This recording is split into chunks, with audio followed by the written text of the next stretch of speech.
الحمد لله نحمده ونستعينه ونستغفره ونؤمن به ونتوكل عليه ونعوذ بالله من شرور أنفسنا ومن سيئات أعمالنا من يهده الله فلا مضل له ومن يضلله فلا هادي له وأشهد أن لا إله إلا الله وحده لا شريك له ونشهد أن سيدنا وشفيعنا ومولانا محمدا عبده ورسوله صلى الله تعالى عليه وعلى آله وأصحابه وبارك وسلم تسليما كثيرا كثيرا. أما بعد فقد قال رسول الله صلى الله عليه وسلم بني الإسلام على خمس شهادة أن لا إله إلا الله وأن محمدا رسول الله وإقام الصلاة وإيتاء الزكاة والحج وصوم رمضان أو كما قال صلى الله عليه وسلم. آمنت بالله صدق الله مولانا العظيم وصدق رسوله النبي الكريم.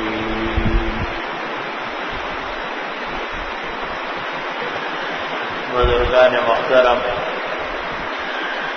اللہ سبحانہ و تعالی نے ہمیں ایمان کی شکل میں اس کائنات کی سب سے بڑی نعمت عطا فرمائی. انسان کو زندگی ملتی ہے، اس زندگی میں جو سب سے بڑی نعمت جو اس دنیا میں بھی کام آتی ہے اور آخرت میں بھی کام آنے والی ہے وہ ایمان کی نعمت ہے. اللہ سبحانہ و تعالی اس ایمان کی حفاظت کی ہمیں توفیق عطا فرمائے اور قبر تک اس کو عافیت کے ساتھ ہمیں پہنچانے کی توفیق سے نوازے. حضرت مفتی محمد حسن صاحب قدس اللہ سرہ جو حضرت تھانوی رحمۃ اللہ علیہ کے خلیفہ تھے تو وہ لاہور میں بعد میں تشریف لے آئے.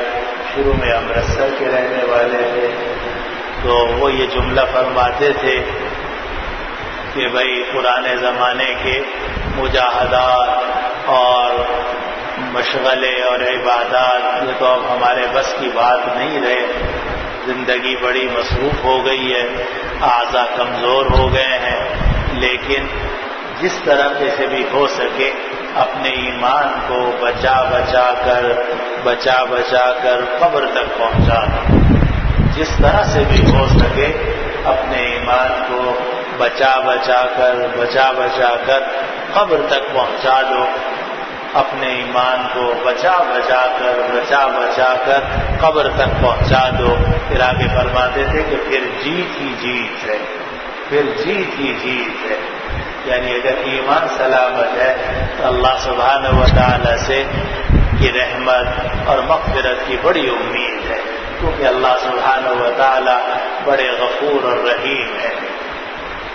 تو اس کائنات کی سب سے بڑی نعمت ایمان کی نعمت ہے اور یہ اسلام کے 5 بنیادی ارکان میں سے ایک ہے. جو حدیث شریف میں نے آپ کے سامنے پڑھی، مشہور حدیث ہے، آپ نے بھی بار بار سنی ہوگی کہ اسلام کی بنیاد رکھی گئی ہے 5 چیزوں پر. ایک توحید و رسالت، اس بات کی گواہی دینا کہ اللہ کے سوا کوئی معبود نہیں اور اس بات کی گواہی دینا کہ محمد صلی اللہ علیہ وسلم اللہ کے رسول ہیں. دوسرا نماز قائم کرنا، تیسرے زکوٰۃ ادا کرنا، چوتھے رمضان کے روزے رکھنا اور 5واں حج کرنا اگر وہاں تک پہنچنے کی استطاعت ہو. تو یہ 5 ارکان اسلام ہیں بنیادی: نماز، روزہ، زکوٰۃ، حج. 4 یہ ارکان یعنی اعمال ہے، اور ایک ایمان، تو ایمان، نماز، روزہ، زکوٰۃ، حج، یہ 5 بنیادی چیزیں ہیں، یہ جس کے بغیر اسلام کی عمارت قائم نہیں ہوتی۔ اگر آدمی اسلام کی عمارت تعمیر کرنا چاہے، یہ چاہے کہ میں بزرگ بن جاؤں، مجاہد بن جاؤں، عالم بن جاؤں، مفتی بن جاؤں، متقی بن جاؤں، اللہ والا بن جاؤں، تو جو کچھ بھی بننا چاہو وہ بات کی بات ہے، پہلی شرط یہ ہے کہ یہ 5 بنیادیں آپ کے اندر صحیح ہوں۔ نمبر 1 کہ اللہ تعالیٰ نے ایمان کی دولت عطا فرمائی ہو، اس ایمان کی حفاظت کی جائے۔ دوسری چیز ہے نماز پوری کی جائے، فرض نماز جتنی آپ کے ذمے ہیں وہ ساری کی ساری ادا ہو۔ تیسری چیز ہے زکوٰۃ کی ادائیگی، کہ اگر آپ کے پاس نصاب کے برابر مال موجود ہے، 1 قمری سال، چاند کا سال اس کے اوپر گزر گیا، تو اس مال کے اوپر زکوٰۃ ادا کرنا آپ کے ذمہ فرض ہے۔ تیسری چیز ہے رمضان کے روزے، جو الحمدللہ قریب آنے والے ہیں، اور رمضان کے روزوں میں اور ہمارے درمیان اب صرف تقریباً 1.25 مہینہ بلکہ اس سے بھی کم باقی ہے۔ اور پھر اس کے بعد حج ہے، لیکن حج تو عمر بھر میں صرف 1 مرتبہ فرض ہوتا ہے۔ نبی کریم صلی اللہ علیہ وسلم رمضان کا بڑا انتظار کیا کرتے تھے۔ اب یہ رجب کا مہینہ ہے، اور آج رجب کی 22 تاریخ ہے، آج رجب کی 21 تاریخ ہے، آج رجب کی 21 تاریخ ہے، اور 21 دن گزر چکے ہیں، لیکن نبی کریم صلی اللہ علیہ وسلم کی عادت مبارکہ یہ تھی کہ جب آپ رجب کا چاند دیکھتے تھے، جب آپ رجب کا چاند دیکھتے تھے تو یہ دعا مانگتے تھے کہ اللہم بارک لنا فی رجب و شعبان و بلغنا رمضان، کہ یا اللہ ہمارے لیے رجب کے مہینے میں اور شعبان کے مہینے میں برکت عطا فرما، یعنی زندگی آسان فرما اور معاملات کو نمٹانے کی توفیق عطا فرما، نیکی کے کام کرنے کی توفیق عطا فرما، وبلغنا رمضان، اور ہمیں رمضان تک پہنچا دیجیے۔ تو دیکھیے چاند نظر آیا ہے رجب کا، ابھی رجب کا پورا مہینہ گزرنا ہے، پھر شعبان کا پورا مہینہ گزرے گا 29 یا 30 دن، لیکن 60 دن پہلے رمضان کے آنے سے 2 مہینے پہلے نبی کریم صلی اللہ علیہ وسلم فداء ابی و امی یہ دعا مانگ رہے ہیں کہ یا اللہ ہمارے لیے رجب اور شعبان میں برکت عطا فرما اور ہمیں رمضان تک پہنچا دے۔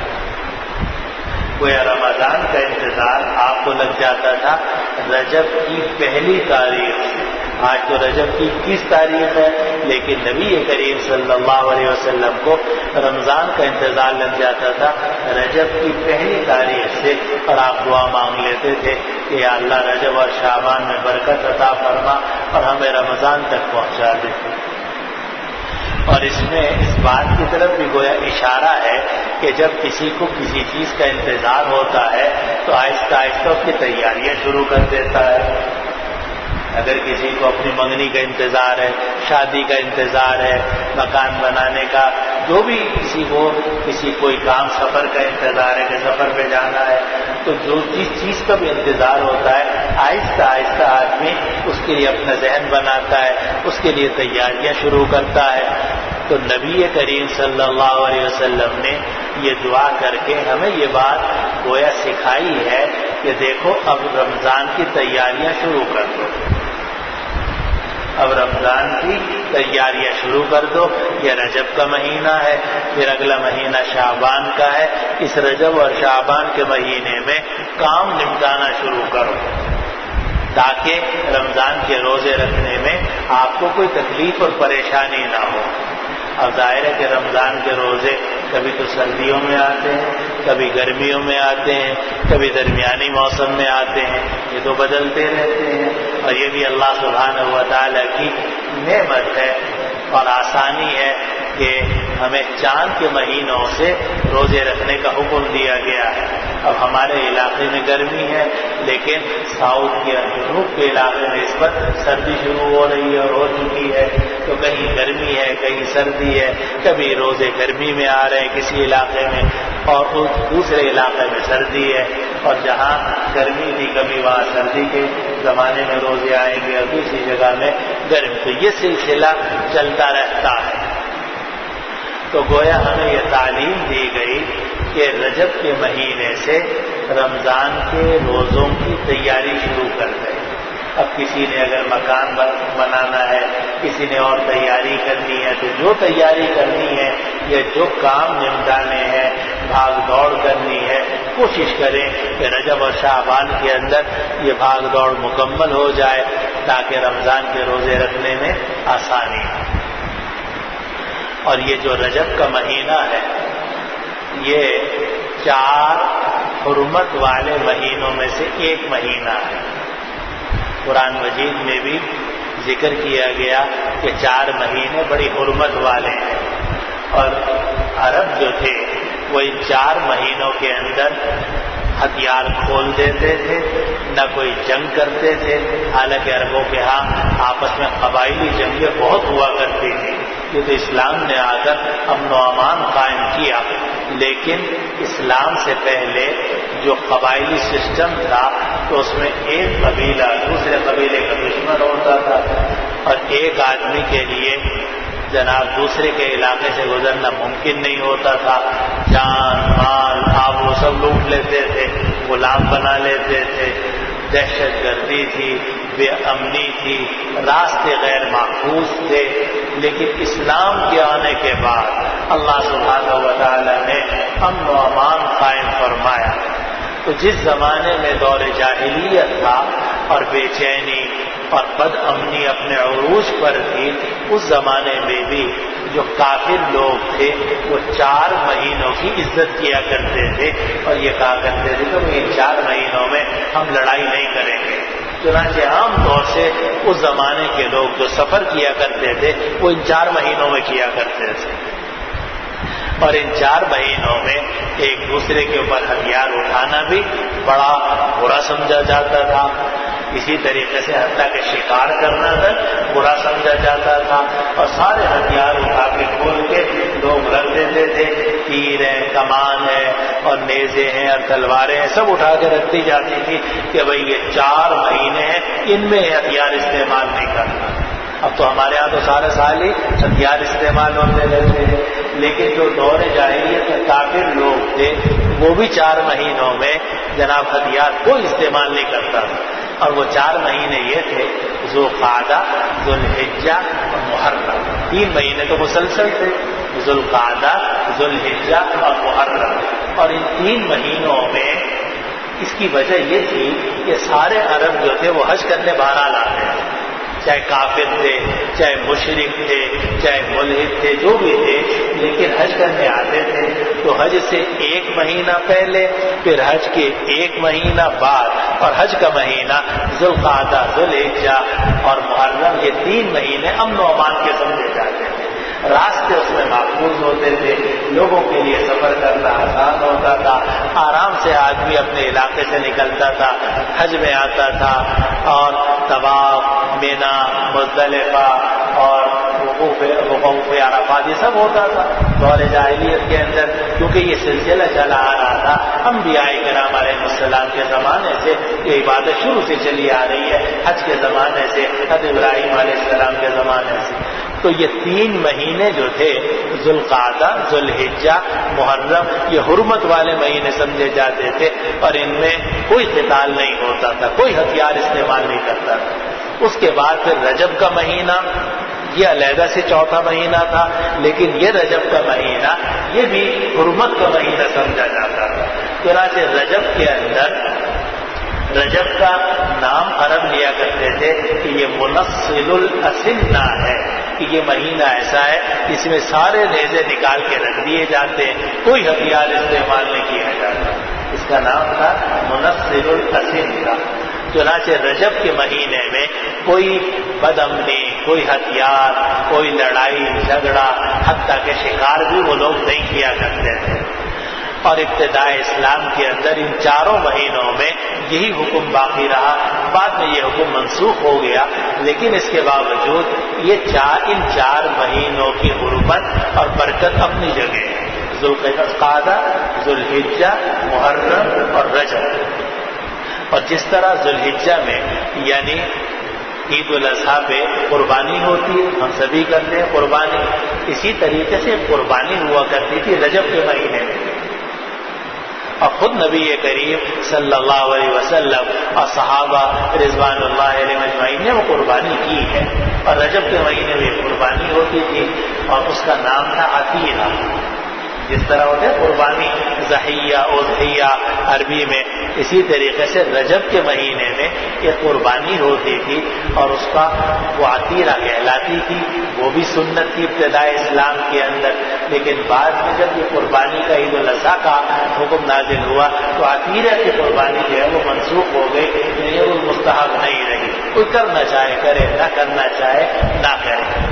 تو یہ جو رجب کا مہینہ ہے یہ بھی حرمت والا، عزت والا ہے۔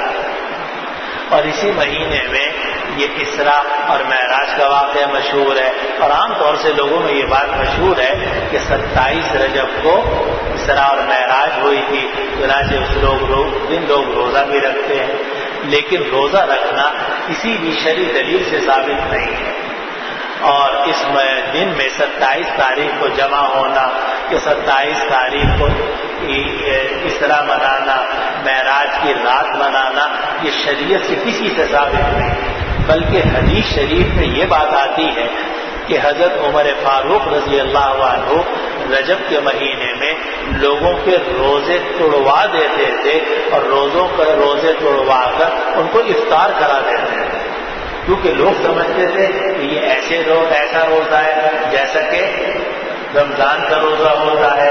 اب اگر اس کو اس طریقے سے سمجھا جائے گا کہ رمضان کے روزوں کی طرح یہ فرض ہے یا نبی کریم صلی اللہ علیہ وسلم کی سنت مؤکدہ ہے، تو یہ شریعت میں اضافہ ہوگا، بدعت ہوگی۔ تو حضرت سیدنا عمر فاروق رضی اللہ عنہ رجب کے مہینے میں لوگوں کو روزہ رکھنے سے منع کرتے تھے۔ ویسے آپ رجب کے مہینے میں روزہ رکھنا چاہے رکھ سکتے ہیں، آپ ربیع الاول میں بھی رکھ سکتے ہیں، ربیع الثانی میں بھی، جمادی الاولیٰ میں بھی، جمادی الثانیہ میں بھی، رجب میں بھی۔ لیکن رجب کی کسی خاص تاریخ کو روزے کے لیے خاص کرنا یا رجب کی کسی تاریخ کو عبادت کے لیے خاص کرنا، اس کا کوئی ثبوت نبی کریم صلی اللہ علیہ وسلم، صحابہ رضوان اللہ علیہ اجمعین، صحابہ اور تابعین اور تبع تابعین سے نہیں۔ بلکہ ابھی میں نے عرض کیا کہ تمہارے فاروق رضی اللہ عنہ تو اس دن میں یعنی 27 کو روزہ رکھنے سے منع فرماتے تھے، بلکہ روزہ توڑوا دیتے تھے، فرمایا روزہ توڑ دو بعد میں قضا کر لینا، کہیں ایسا نہ ہو یہ بدعت بن جائے۔ اس لیے یہ جو 27ویں تاریخ کو معراج کی رات سمجھا جاتا ہے اور اس میں عبادت کی جاتی ہے، یہ شرعی طور سے ٹھیک نہیں ہے۔ بہت ساری باتیں مشہور ہو جاتی ہیں، کوئی کرنا چاہے کر لے، وہ ہر رات میں عبادت کر سکتا ہے، ہر روز عید، ہر شب برات۔ اگر آدمی رات کو تہجد میں اٹھ کے عبادت کرے تو جس رات میں اٹھ جائے وہی اس کے لیے شب برات اور شب قدر ہے۔ لیکن یہ ہے کہ کسی خاص دن یا کسی خاص رات کو مخصوص کر لینا جبکہ شریعت نے اس کی فضیلت بیان نہ کی ہو، یہ اپنی طرف سے ایک اضافہ ہوتا ہے۔ اس لیے حضرت عمر فاروق رضی اللہ عنہ نے اس دن میں روزہ رکھنے سے منع فرمایا۔ اور ویسے بھی خود معراج کے اندر بڑا اختلاف ہے کہ معراج کون سے مہینے میں ہوئی۔ اسراء اور معراج تو برحق ہے، قرآن مجید میں ذکر ہے اسراء کا، اور معراج جو ہے وہ احادیث سے ثابت ہے۔ اسراء کہتے ہیں مکہ مکرمہ سے اور بیت المقدس تک جانے کو، کہ اس رات میں آپ تشریف لے گئے مکہ مکرمہ سے بیت المقدس، اس کو کہتے ہیں اسراء۔ پھر بیت المقدس سے آپ تشریف لے گئے آسمانوں پر، اسے کہتے ہیں معراج۔ قرآن مجید کے اندر اسراء ثابت ہے، اگر کوئی شخص اس کا انکار کرے گا تو گویا کہ اس نے قرآن کا انکار کر دیا، اور اگر کوئی شخص معراج کا انکار کرے گا یعنی کہ بیت المقدس سے آسمانوں پر تشریف لے جانا، اس نے احادیث شریفہ کا انکار کیا. نہ قرآن کا انکار جائز ہے، نہ احادیث شریفہ کا انکار جائز ہے. قرآن کا بھی انکار نہیں کر سکتے، احادیث شریفہ کا بھی انکار نہیں کر سکتے. اسرا قرآن سے ثابت ہے، معراج احادیث شریفہ سے ثابت ہے. لیکن معراج کون سے مہینے میں ہوئی؟ اس میں بہت سارے روایات ہیں. بعض روایات سے معلوم ہوتا ہے کہ ربیع الثانی میں ہوئی، بعض روایات سے معلوم ہوتا ہے کہ رجب میں ہوئی تھی. یہ روایت زیادہ مشہور ہو گئی. بعض روایات سے معلوم ہوتا ہے کہ شوال میں ہوئی تھی. بعض روایات سے معلوم ہوتا ہے کہ رمضان میں ہوئی تھی. وہ اب مہینہ ہی طے نہیں ہے، مہینہ ہی 100% طریقے سے طے نہیں. تو اسرا برحق ہے، قرآن سے ثبوت ہے. معراج برحق ہے، احادیث صحیحہ سے اس کا ثبوت ہے، احادیث متواترہ سے ثبوت ہے. لیکن مہینہ اور تاریخ یہ جو ہے اس کا کوئی ثبوت قطعی طریقے سے نہیں ہے. اس لیے رجب کی کسی بھی تاریخ کو ہم یقینی طور سے یہ نہیں کہہ سکتے کہ یہی اسرا کی اور معراج کی رات ہے. لیکن اس کے باوجود بہرحال اتنی بات آپ کے سامنے آ گئی کہ رجب کا مہینہ حرمت والا مہینہ ہے، عزت والا مہینہ ہے. آدمی کو اس مہینے میں نفلی روزے، ذکر اذکار کا اہتمام کرنا چاہیے. آگے شعبان کا مہینہ آ رہا ہے، اس میں بھی آدمی کو 15 شعبان سے پہلے نفلی روزوں کا اہتمام کرنا چاہیے. کیونکہ حدیث میں نبی کریم صلی اللہ علیہ وسلم نے فرمایا کہ جب شعبان کی 15 تاریخ ہو جائے تو تم لوگ روزے مت رکھا کرو، تاکہ اس خیال کی وجہ سے کہ کہیں فرض روزے جو ہیں ان کے اندر کمزوری نہ آ جائے. کیونکہ نوافل اس حد تک کرنے چاہیے جس سے فرائض خراب نہ ہو. اگر نوافل آپ حد سے زیادہ کریں گے اور فرائض پیچھے رہ جائیں گے تو یہ تو دین کے احکام کے خلاف ورزی ہے. اس لیے نبی کریم صلی اللہ علیہ وسلم نے فرمایا کہ آدھے شعبان تک نفلی روزے رکھو، اس کے بعد نفلی روزے نہ رکھو. بہرحال بات کہیں اور نکل گئی. میں کہنا یہ چاہ رہا تھا کہ اسلام کی بنیاد ہے 5 چیزوں پر: نماز، زکوٰۃ اور روزہ. تو روزے کا مہینہ تو آگے آ رہا ہے انشاءاللہ تعالی. اب 1.25 مہینے کے بعد روزے شروع ہو جائیں گے. لیکن اس سے پہلے ہمیں یہ جائزہ لینے کی ضرورت ہے کہ روزوں سے پہلے جو 2 فرض ہیں وہ بھی ہمارے پورے ہیں یا نہیں. نمازیں ہماری زندگی کی پوری ہوئی ہے یا نہیں ہوئی، اور زکوٰۃ جو ہے جو ہم پر فرض ہے وہ ہم نے ادا کی ہے یا نہیں کی. تو اگر ان دنوں میں یعنی رجب میں اور شعبان میں جو بھی دن باقی ہے اس میں آپ اپنے نمازوں کا حساب کر لیں کہ بھئی میری نمازیں کتنی قضا ہیں، کس طریقے سے ان کو ادا کرنا ہے اور کیا اس کا پروگرام بناؤں، وہ شروع کر دیں. زکوٰۃ اگر دینی ہے تو اور آپ کے اوپر فرض ہے اس کی ادائیگی کی کوشش کریں، تاکہ اگر نمازیں بھی آپ کی ٹھیک ہو گئی، زکوٰۃ بھی آپ کی ٹھیک ہو گئی، اس کے بعد رمضان کے روزے اللہ تعالیٰ ہمیں اور آپ کو توفیق دے رمضان کے روزے رکھ لیں گے تو گویا 3 جو اسلام کے بڑے بڑے ارکان ہیں بلکہ 4 وہ حاصل ہو جائیں گے: ایمان، نماز، زکوٰۃ اور روزہ. باقی حج جو ہے وہ 2 مرحلے میں 1 مرتبہ ہوتا ہے. اللہ سبحانہ و تعالیٰ ہمیں ان تمام فرائض کو صحیح طریقے سے ادا کرنے کی توفیق عطا فرمائے. تو ان دنوں کو غنیمت سمجھیے، اپنے قضا نمازوں کا اہتمام کیجیے، جو نمازیں باقی ہیں ان کی کاپی میں درج کر لیجیے، ان کی ادائیگی شروع کر دیجیے تاکہ آہستہ آہستہ ادا ہو جائے. میں نے ایسے لوگ بھی دیکھے ہیں کہ جنہوں نے 40 سال کی نمازوں کی قضا کی اور الحمدللہ انہوں نے ادا کر دیا. روزانہ 2 نمازیں ادا کر، ہر نماز کے ساتھ 2 نمازیں. تو اگر اللہ تعالیٰ 20 سال کی اور مہلت دے دے ہمیں تو 40 سال کی نمازیں تو ادا ہو جائیں گی. لیکن کم از کم ادائیگی انسان شروع کر دے تو رستہ کھل جاتا ہے. آدمی 1 بالش بڑھتا ہے، اللہ تعالیٰ 1 ہاتھ بڑھتے ہیں. بندہ 1 ہاتھ بڑھتا ہے، اللہ سبحانہ و تعالیٰ 2 ہاتھ بڑھتے ہیں. بندہ اللہ تعالیٰ کی طرف آہستہ آہستہ جاتا ہے، اللہ تعالیٰ دوڑ کے آگے اس کو اٹھا لیتے ہیں. تو اصل بات یہ کہ ہم پڑھنا شروع کریں، نماز، زکوٰۃ اور روزے ان کو پورے کر لیں تو انشاءاللہ تعالی باقی جو اسلام کی عمارت ہے وہ آسانی سے ان کے اوپر تعمیر ہو سکتی. اللہ سبحانہ و تعالی مجھے بھی اس کی توفیق عطا فرمائے، آپ کو تو توفیق عطا کریں. وآخر دعوانا ان الحمد للہ رب العالمین. الحمد للہ